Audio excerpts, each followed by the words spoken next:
Bonjour and welcome or welcome back to my channel. My name is Claude and today I'm going to be doing a reflection reading for the sign of Taurus.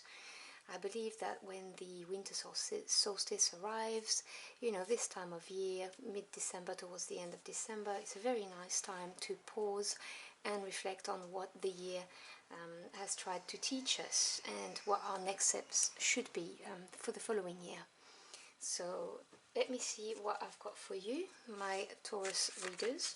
Now those are general readings, they will not resonate with all of you. Take what applies directly to your situation and leave the rest behind.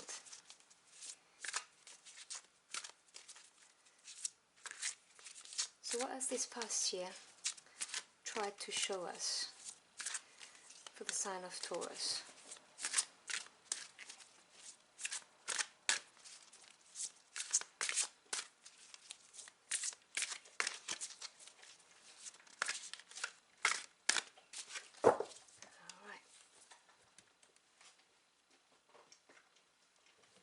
So this is going to be a 5-card spread. So card number 1, you have the 6 of Gabriel, and that's in the position of what has the year tried to emphasize for you. In position 2, you get the 10 of Michael. Now this is the position of what or who has influenced your year. Position 3, you get the High Priestess. And this is the overall lesson of the situation. Position 4, 10 of Ariel. This is the what could I have done differently. And position 5 are your next steps or action, and you've got the King of Raphael. I hope you can see them. Let me see. Let me move slightly this way so you can see this better. Yes. Okay, so what has this year tried to show you or emphasized for you? The 6 of Gabriel. So 6 is the number of harmony after overcoming challenges, and the card says, congratulations, you've done a wonderful job. Time to move on to the next project, awards, scholarships, or promotion. So this has been a year of victories, of lesson learned. It's not been easy by any stretch of imagination, because as I said, the 6 is the number of harmony after having to overcome quite a few challenges. So yeah, this is the equivalent of the 6 of Wands. As you can see, it's orange. It's the fire energy related to also your solar plexus chakra, your willpower to get things done. And this year, God, the universe, the angels, spirits are acknowledging the fact that you have worked hard, and this is why you are victorious. And obviously once you've had a victory, then it's time to move on. You've done a great job, now next project. The second position is about who or what has influenced your year, and you've got the 10 of Michael. Now this is air energy, this is the 10 of Swords, and it reads, a situation has ended and you are finally free. New opportunities for happiness will now follow. Put the past behind you. So you've had to deal with, it's funny because I did mention it when I said, okay, so you have been victorious this year, but you've had challenges and it's not been easy. The 10 of Swords it's a challenging energy. 10 is completion, but in the Swords domain, I mean swords cut, so they're not pleasant. The 10 of Swords talks about exhaustion, talks also about having had enough to be let down by people, enough of the strife. It is a mental energy. It also represents truths and communication, and some truths might have been revealed in a very abrupt way, and it cut you, you know, their swords.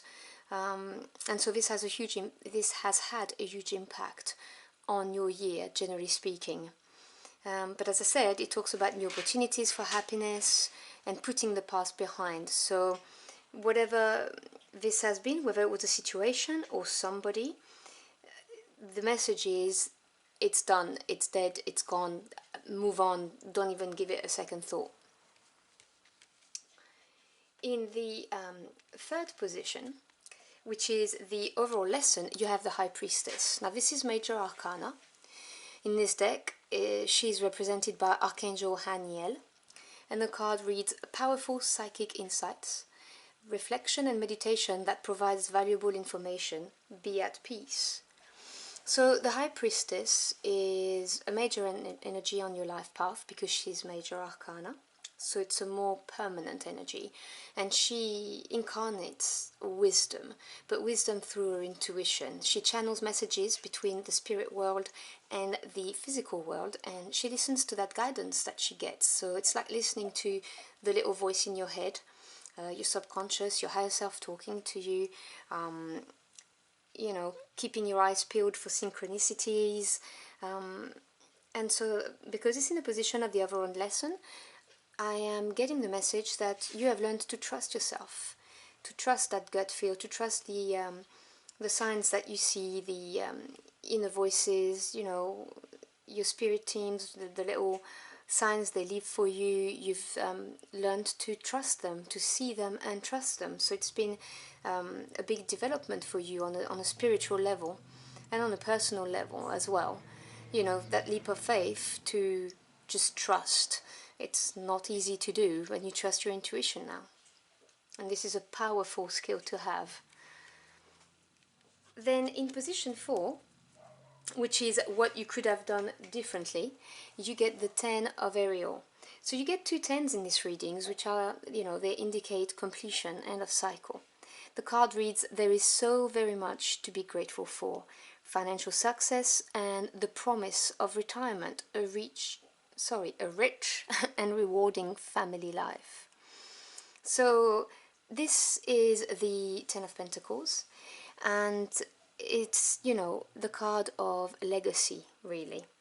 And it talks about I'm sorry, let me put my teeth back in my mouth for a second.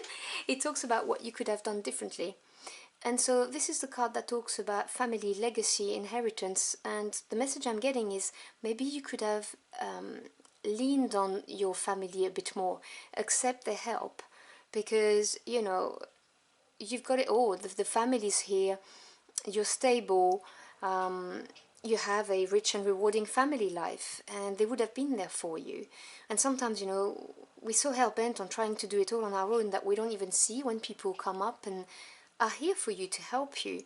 And so the cards are saying that, you know, next year it's okay to lean on people, the people who love you and really want to help you.